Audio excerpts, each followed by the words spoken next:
हम पढ़ेंगे आज संयुक्ताक्षर। संयुक्ताक्षर बोलते हैं क्ष, त्र, ज्ञ और श्रा को।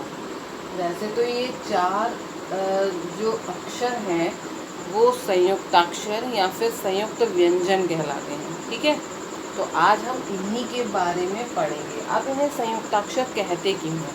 संयुक्ताक्षर इन्हें इसलिए कहते हैं क्योंकि इसमें दो अक्षर जुड़े हुए होते हैं।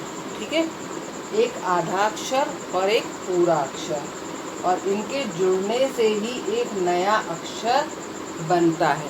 ठीक है, यहाँ फिर नया शब्द बनता है। अब जैसे यहाँ पर लिखा है क और श, यहाँ पे क जो है वो आधा है। आधा क्यों है? क्योंकि क के नीचे हलंत लगा हुआ है। अगर किसी भी अक्षर के नीचे हलंत लगा है तो इसका मतलब वो कैसा अक्षर है? आधा अक्षर है। तो आधा क और श में षटकोण वाला श, इनको मिलाकर बनता है क्ष, क्षत्रिय वाला क्ष। उसके बाद आधा त और र, इन दोनों को मिलाकर बनता है अक्षर त्र। फिर ज और ङ, इन दोनों को मिलाकर बनता है ज्ञ, ज्ञा से ज्ञानी वाला ज्ञा। श और रा, इन दोनों को जब हम मिलाते हैं तो बनता है श्र। ठीक है, अब जब हम आधा च और पूरे च को मिला देते हैं तो च बनता है।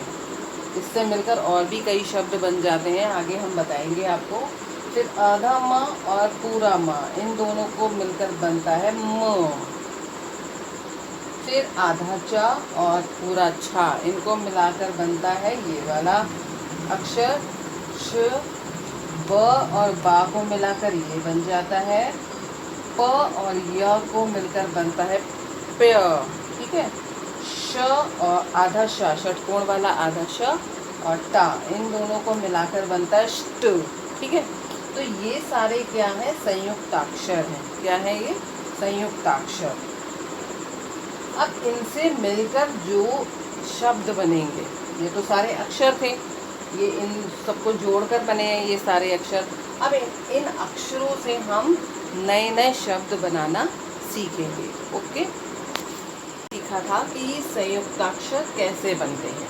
ठीक है, संयुक्ताक्षर कैसे बने? एक आधा और एक पूरा अक्षर जोड़ के हमने ये सारे संयुक्ताक्षर बनाए। ठीक, अब इन संयुक्ताक्षरों से हम शब्द कैसे बनाएंगे? मतलब कि ऐसे शब्द जिनमें ये संयुक्ताक्षर आते हों, ऐसे शब्द बनाने हैं हमने। ठीक है, तो पहला हमने क्ष बनाया था अक्षर, उससे बनने वाले दो शब्द हमने यहाँ पे लिखे। एक तो लिखा है क्षमा और दूसरा क्या है? क्षेत्र।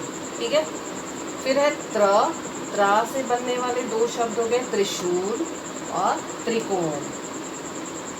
त्रिशूल और त्रिकोण। फिर ज्ञा से बनने वाले दो शब्द हो गए ज्ञान और ज्ञानी। कौन से हो गए? ज्ञान और ज्ञानी। फिर श्रा से बनने वाले दो शब्द हो गए, एक तो श्री, जैसे हम किसी के नाम के आगे भी श्री लगाते हैं, है ना, और श्रमिक।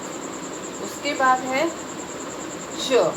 च में जैसे आधा च और पूरा च, ऐसे शब्द बनाने हैं जिसमें आधा च भी आता हो और पूरा च भी आता हो। तो ऐसे दो शब्द हो गए बच्चा और कच्चा। ठीक, फिर आधा म और पूरा म, तो ये जो संयुक्त अक्षर है ये किसमें आते हैं? एक तो जैसे बोला आपने मम्मी, फिर आपने बोला चम्मच, इन दोनों में ये संयुक्त अक्षर आए हुए हैं, या अम्मा भी बोल सकते हो, है ना। उसके बाद च और छ, ये किस में आए? एक तो हमने शब्द लिखा अच्छा, देखिए इसमें दो आए हैं ना संयुक्त अक्षर, अच्छा और स्वच्छ। देन नेक्स्ट है आधा बा और पूरा बा, ये किस में आए हैं? डिब्बा और अब्बा। फिर आधा पा और या, इसके दो शब्द हैं प्यार और प्यास।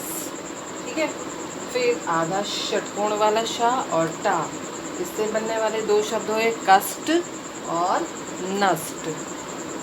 ये तो मैंने सिर्फ आपको दो शब्द ही बताए हैं यहाँ पर। ठीक है, इसके और भी हम बहुत सारे शब्द बना सकते हैं इन संयुक्त अक्षरों से।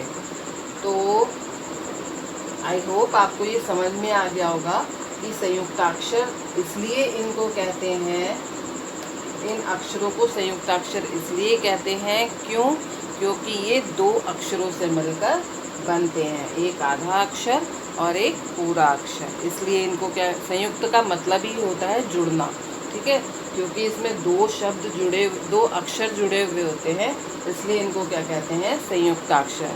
लेकिन आप आगे की क्लासेस में पढ़ोगे तो ये जो 4 स्टार्टिंग के दिए हुए हैं ये आपको संयुक्त व्यंजन के रूप में पढ़ाए जाएंगे, ठीक है। अभी आपको क्या बताएं, संयुक्त अक्षर बताए हैं। ओके क्लास, आई होप आपको ये सब समझ में आ गया होगा। Okay class, thank you.